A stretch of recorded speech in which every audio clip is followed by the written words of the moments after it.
What's it like for you when you're doing an interview and you can tell that this is not going well? Because, for example, I went to this show last night. It was a Bret Hart live show, and no offense to Bret, like I understand he's been through a lot of shit, and like he's in his 60s now. You know, he's never known for being like, "Hey guys, it's time for a cartwheel contest." But holy shit, was he dull? And I don't know if you ever heard him mention this before, but the Montreal Screwjob really bothered him, and it was like, holy fuck, I've already drunk and now I'm falling asleep. So basically, that long-winded, droning question was, what's it like for you when you can tell that an interview's not going well? Okay, it's not unlike, if you remember, I don't know, or your audience remembers, being on a date. No, I would know about that. You know, well, most wrestling fans don't know anyway.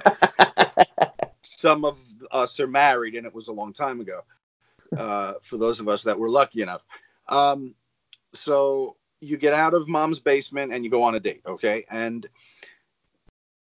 if the conversation is forced and you're not getting anything back from the person, and it's you doing most of the talking, and the whole room starts to cant, and you soon feel like you're elsewhere. You can't focus. It's a terrible feeling.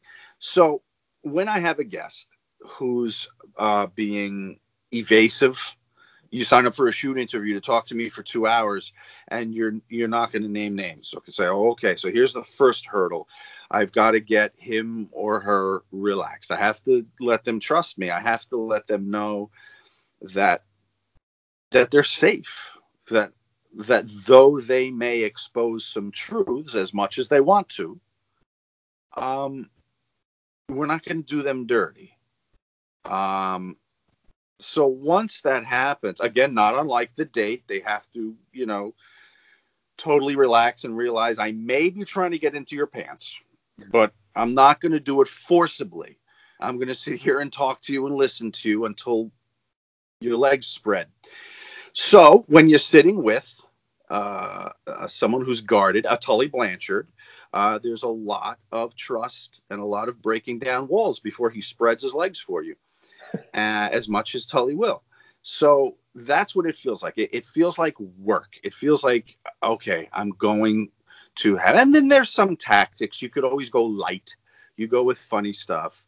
You have a few laughs together on air. Could usually get them to laugh.